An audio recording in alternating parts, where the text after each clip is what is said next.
Here's why I think the C5 Corvette is one of the easiest cars to build and one of the most budget-friendly cars to mess with. Right now I'm doing a transmission job. This is probably like my third or fourth time doing one in a Corvette, but I'll show you how simple it really is. They have a design what they call a transaxle. So the transmission does not sit right behind the engine like it would traditionally in most cars that are rear-wheel drive. The transmission sits in the rear. So in order to get the transmission out, you have to drop the rear. Here's your differential. Here are your cradle bolts right here. 2, 3, and then 4. Now there's a lot of little stupid things you have to do to be able to drop that, of course. I had to take the exhaust off, what you see there. The valley pan in the middle, those have like a million bolts in them. I took the shocks off. I'm disconnecting my emergency brake. There's another bolt that goes there.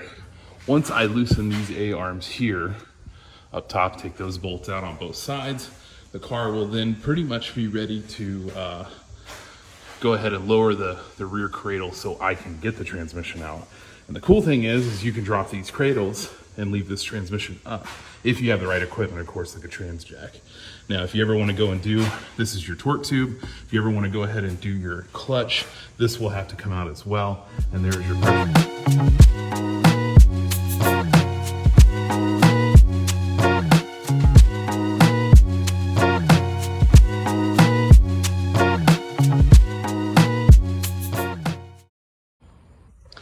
All right, here's a quick video for those of you having trouble with the disconnection of the slave cylinder line between the, well, let me get this camera focused on it. You can see I cut this, but this is for the slave cylinder line coming from the clutch master down to the throwout bearing on the C5 Corvette. I believe it's the same for C6. This is where I cut. Obviously, you can see I'm replacing that. That throwout bearing's original. So I just cut it to make it easier to getting it out of the car. Obviously, if you don't cut it, then you can reuse it. But if I'm gonna pull everything out of this damn car, I might as well go ahead and make sure I replace some of this cheaper stuff that I can just not have to worry about in the future. Here's the line itself. This is that collar they're talking about on those that can be tough to kind of press down. So I'll show you exactly what it does.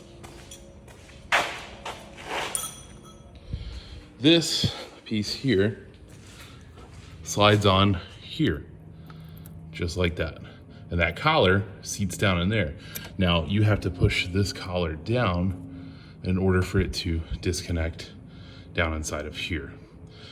Now it can be a real pain. This isn't the first time I've done it. I think it's like the 4th time I've done this, but this is actually the first time I've really had no big struggles with it. Here is one of the quick release tools. It's not, to me, this was not one of the better ones to use, only because it just was not very easy to get in there and have some leverage with it. Sorry, my camera won't focus. They're not bad. I'm sure it'll work. I just found it was easier to use this style than it was to use the other style I just showed you. This particular style here, when you use it, you can actually kind of, and if you notice, it's also bent on the ends where the fork is. So you stick that in there, and then what I did was use it to pry down onto the collar, just like this. And I took this rag that you see here, and I wrapped it around this so I could have some sort of grip. Now, before I started, I pushed the two lines together. I pushed this further down into the part coming off the throwout bearing, the other piece, the female end of this. I don't know if it helped or not, but this was actually the fastest I've ever gotten one disconnected. I had it disconnected in a matter of probably less than a minute. But it can be a real struggle. I will say, pull this back up and push it back down a couple times if you need to. I do know that will work. It's just a little bit tedious because you got to try and get it even every time you go up and down. Once you disconnect that, you're good to go. And for some reason, mine didn't leak out any fluid. I'm sure if I press the clutch or something, it might squirt some out, but I actually never had any fluid leak out of this. But This is what it is. I'm gonna give you a shot at the back of the motor here too. This is kind of what you're dealing with when you're in here. I took everything out without removing the starter. I wanted to kind of see if I could do it. Generally, you're better off just taking the starter out, because that bell housing there, wait for this camera to focus.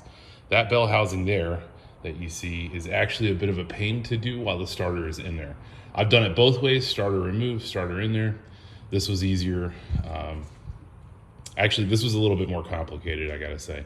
Without the starter, I had the bell housing out in no time. This top right bolt that you see here, sorry, I gotta get this camera to focus there. That one is a bit of a pain, but it's not bad if you got a swivel socket. And then I took this rubber grommet mount here, the one that holds, I believe these are my fuel lines. That usually seats here, so it makes it tough to get this bolt here. And I popped it out of the spot that it sits in and just moved it back. But just to give you a general shot of what it is I'm tackling here. There's basically the whole tunnel in the car. And there's my rear cradle and CV axles. I did notice that CV axle was leaking, so I will be replacing that one. And I'll probably do a video on how to do that as well. I will plan on pressure washing this, getting this all cleaned up. That's just road grind from out the years. This car's got under 80,000 miles on it. It's been driven. There's obviously going to be some dirty stuff under here. I'm going to try and clean up these inner fender wells as best as I can. See what I can do with that. I think I'm going to go ahead and paint these, get them cleaned back up, because I don't think they look very appealing. Scrub them down real good. Here is the new setup.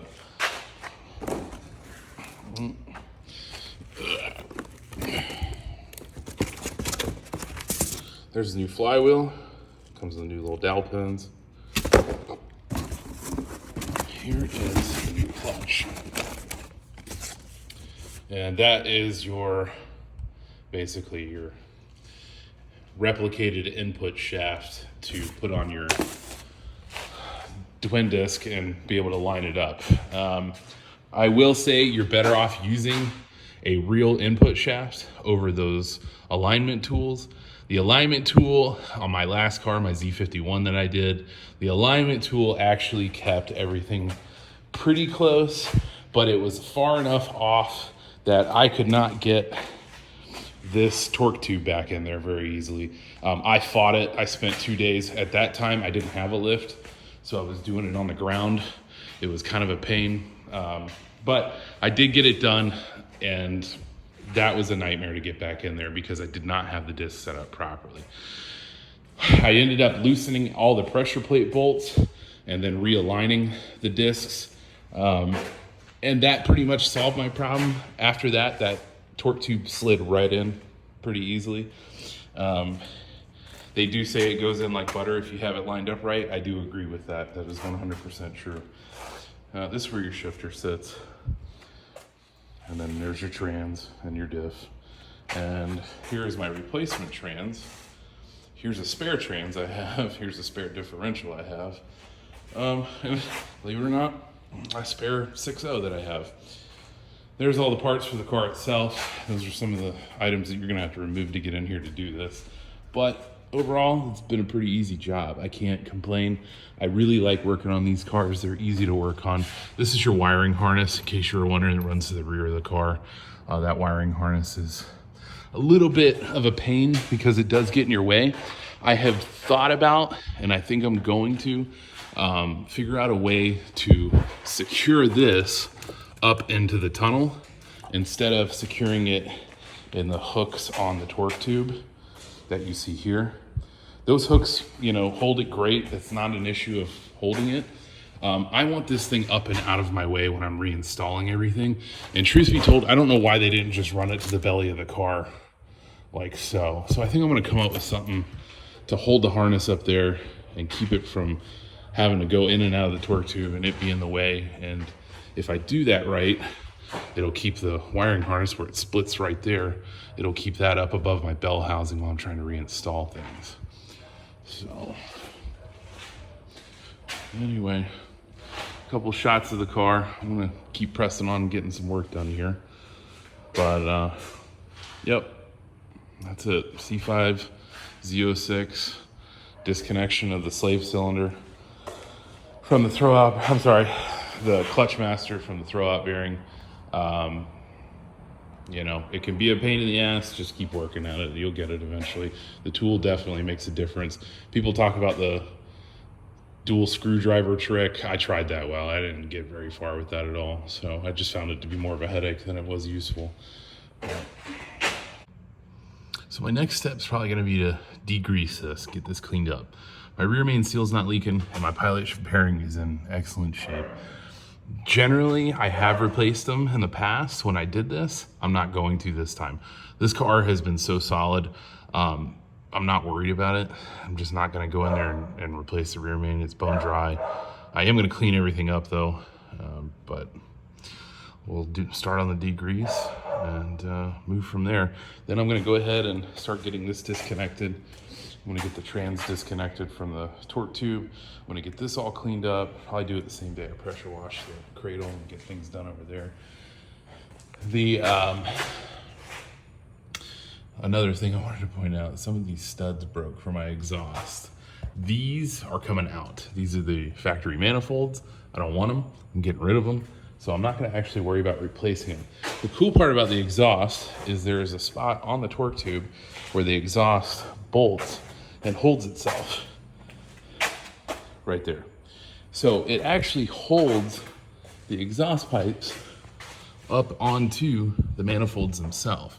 With that being said, you don't have to really worry about them leaking as bad. I will put new donut gaskets if I need to, but those are going to end up as long tube headers anyway, so they'll be getting yanked at some point.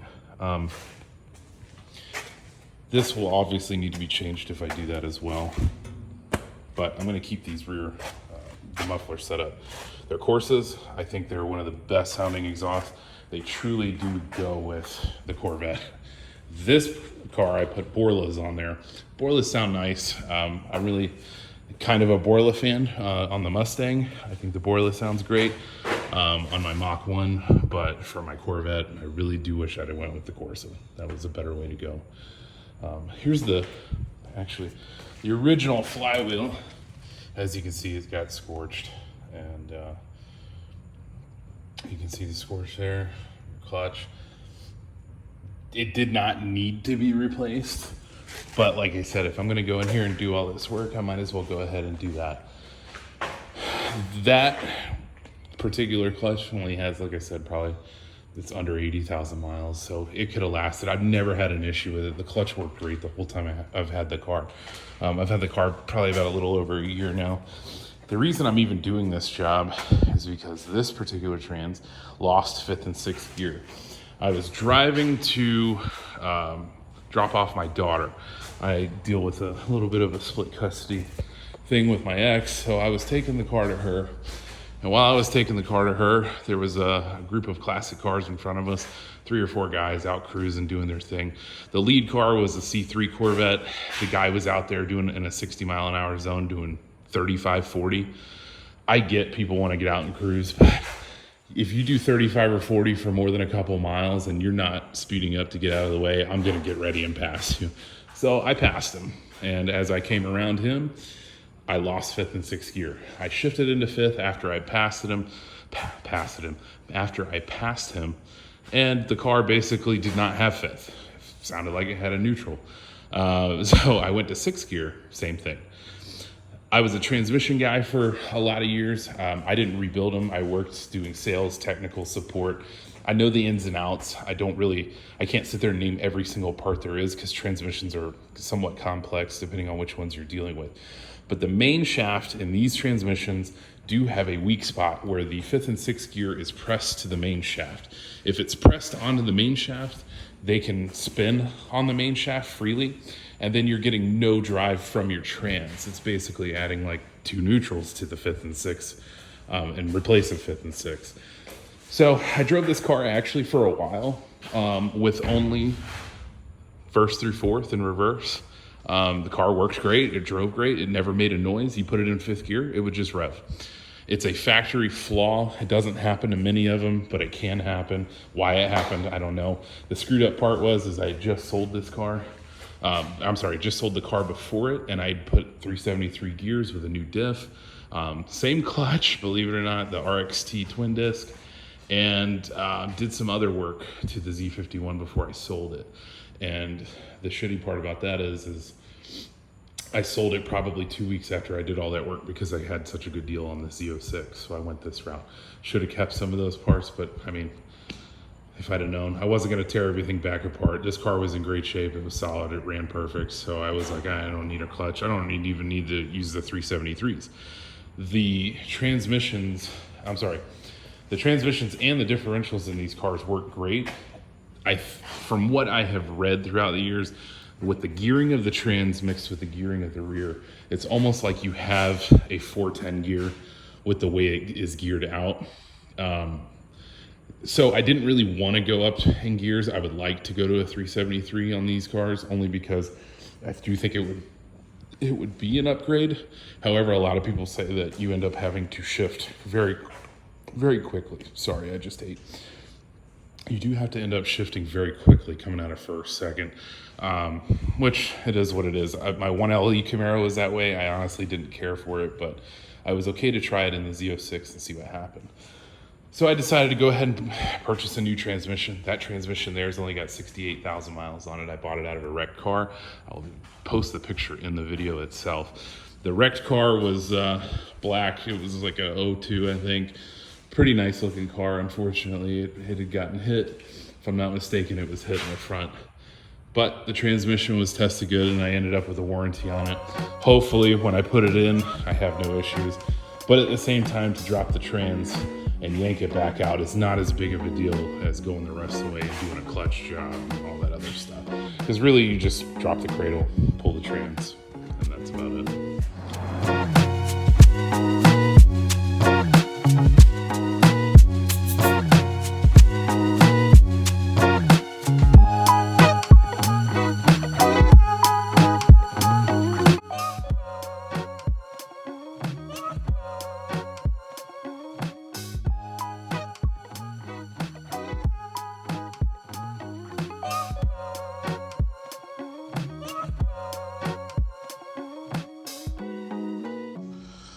All right, I yanked the cradle out, grabbed the good old trusty purple power and my Harbor Freight Special pressure washer.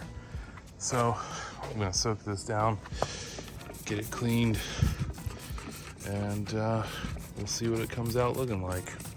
I ordered a new CV axle today. The nut on the back of that shaft here is a 33 millimeter. Naturally, I have everything up to a 32. So I'm gonna have to go get a new socket for that and try and get that off. But new CV axle, 90 bucks, lifetime warranty. So we're gonna replace that probably tomorrow, but it'll be here tomorrow. Anyway, let me get started on this.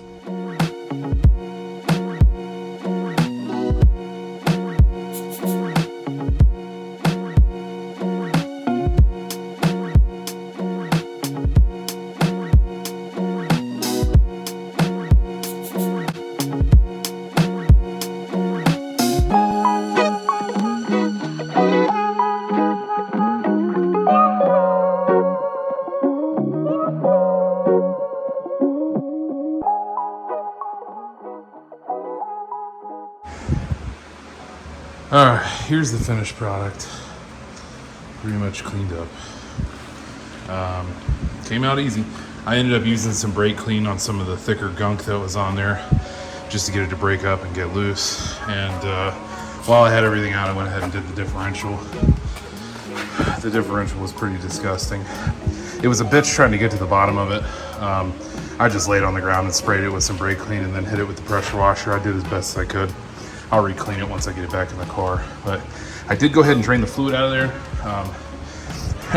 Obviously, kind of made a little bit of a mess yesterday doing it. I bent the metal on this little trans jack, so it was leaning, so it was kind of spilling out here and there. Last time I did it, I made it without having to leak anything, but I didn't want to deal with it this time. Just a little bit less of a headache. So anyway, there it is, cleaned up. Differential cleaned up. You can also use Easy Off oven spray. That works great, but I use just Brake Clean and Purple Power.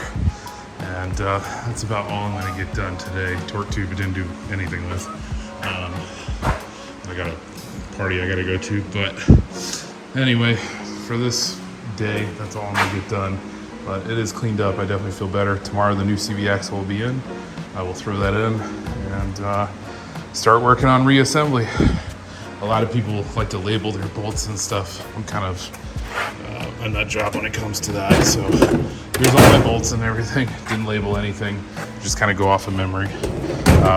Funny thing is you can pretty much look at it and figure out exactly which bolt goes where, so you don't have to actually label everything. But if you're one that likes to do that, great. I know a lot of people really go into deep detail with this stuff, and that's cool. I just try to keep it simple so I can keep it moving. But anyway, I will hopefully tackle some more tomorrow, and hopefully the weather will be nice. All right, it's been a crazy week at work. Finally got a little time. It's Friday. I'm gonna try and get some stuff done, so it's a new day. I am going to start with the flywheel. You can see it's a little bit greasy. It should not be. It needs to be pretty clean. And then I'm gonna go ahead and install the new clutch, pressure plate, and start taking my measurements, because you want to shim the throwout bearing and slave cylinder. That way you get the correct throw. If you do not shim it and it needs to be shimmed, then you run into the issue of not being able to put the car in gear. You could even get some grinding going into gear. But if you run a factory clutch and a factory throwout bearing, slave cylinder, you will not have that issue. But because I'm going to an aftermarket, you want to take your measurements. I will also show those measurements a little bit later, but that's what I'm going to start with today. I also, I don't remember in the last video if I really talked about it or not, but I went ahead and put the bolts in the flywheel, Loctited them. They're good to go. And I'll just show you the pressure plate real quick. It is the RXT. I went with the RXT for the simple reason of, in the event I do decide to pro charge the car, I will be able to pro charge it and not worry about anything as far as power goes. I don't know why, but I got 2 alignment tools, so that was pretty cool. I didn't know they sent me these bolts. These are the Allen head bolts. I'm not sure. Oh, that would be for your adapter ring. And there's one of the clutch discs. I believe the RXT was the ceramic, which held a little bit better for slippage. The RST is an excellent clutch too. I used to sell them at a shop I worked at, but I wanted to go with the RXT for the simple fact that you can abuse it more, and it's not really gonna hurt it, even though the RST would probably have held up just fine for my application. The car is stock other than exhaust, but like I mentioned, I might pro charge it at some point, and if I do that, then I'm gonna want something that's gonna be able to hold it. Anyway, I'm gonna get started working on it. I'll take little clips here and there. I have a tripod, but I haven't set it up yet, so I'm not gonna be videoing me installing this. Plus, it's not really that complicated, but I'll go over the installation after I finish.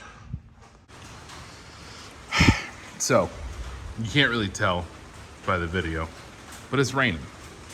My car is covered. I had the windows down. I need a passenger window motor for this Camaro. If you know anything about 4th gen F bodies, you know that the window motor burns out. It's actually because they get a low supply of voltage, and the piece of glass is so heavy that it overheats the window motor and causes them to burn out. If you didn't know that. If you can run a 12 volt source to that power, for that power window motor, it'll actually prevent that from happening. A friend of mine told me that, and I would take his word for it because the guy's pretty good with this stuff. However, my GTO was also out in the rain, I parked that right in the driveway so I can work on the car, and the whole bottom fell out. So I'm pretty much done with progress.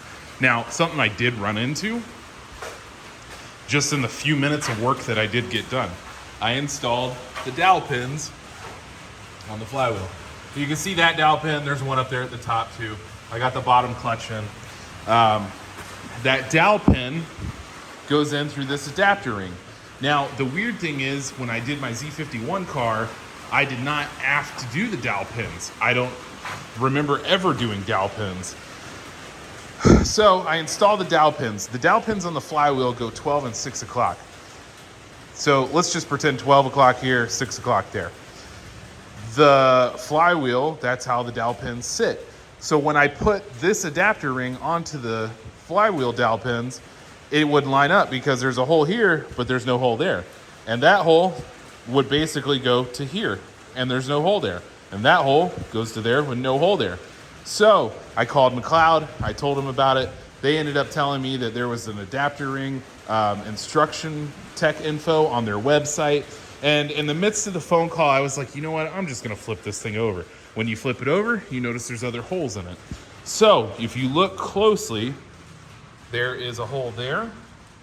And if you go directly across, there is a hole there.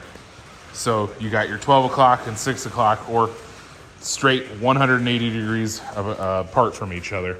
So I got it figured out. I can go ahead and install this now. Weird thing is on my Z51, I never had to do that. I don't remember ever doing it. Maybe I'm wrong, but I really don't remember ever doing it. Now, from my understanding, the LS6 is internally balanced, so you don't have to worry about doing anything with the balance on the flywheel or the harmonic balancer itself. They're basically just, no balance. This flywheel I took out does have dowel pins in it. It has one on the top, has one on the bottom. So I automatically knew right then, because the old one had it, that this would need to have dowel pins in the new flywheel. And believe it or not, you couldn't see it in the video, but I already had a little bit of surface rust building, so I ended up having to take care of that too. Anyways, just to add on to this video, it sucks. The rain is now picking back up again. There's no way I'm gonna be able to pull my cars out there to get them out of the way so I can work on my stuff. So another day, another dollar. We'll get it at some point, but that's it for this video. Hopefully next week sometime I'll get some time to work on it, or maybe this weekend, who knows. Here's the new flywheel bolts. I'm gonna go ahead and put blue Loctite on them. I have the new flywheel already in. I used an old bolt just to hold it in there for right now while I got the new bolts ready. The thing is with these is you have to make sure the surface is clean and not greasy. The reason being is it makes contact with the clutch, and that material is able to absorb that grease and that oil, and it will burn the clutch out. It's not something you want, especially if you do all this work yourself. So make sure you clean that off real good. I'm just gonna take some brake clean, spray it down real good, dry it off with a clean towel, and then go ahead and apply my clutch. But make sure you clean the surface of your flywheel.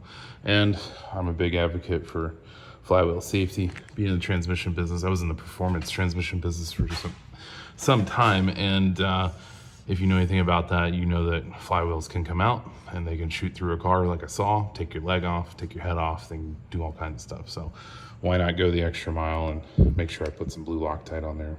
That way I know for sure I'm gonna be all right. And now we got the bolts in, got the flywheel in. I'm gonna go ahead and torque it down to 74 foot-pounds per bolt. I am gonna do it in a star pattern. I'm sure that's how it should be. Although I've got these already pretty tight, just gonna go ahead and make sure and zip them down to the torque spec. I'll probably do 50 foot-pounds and then go down to 74.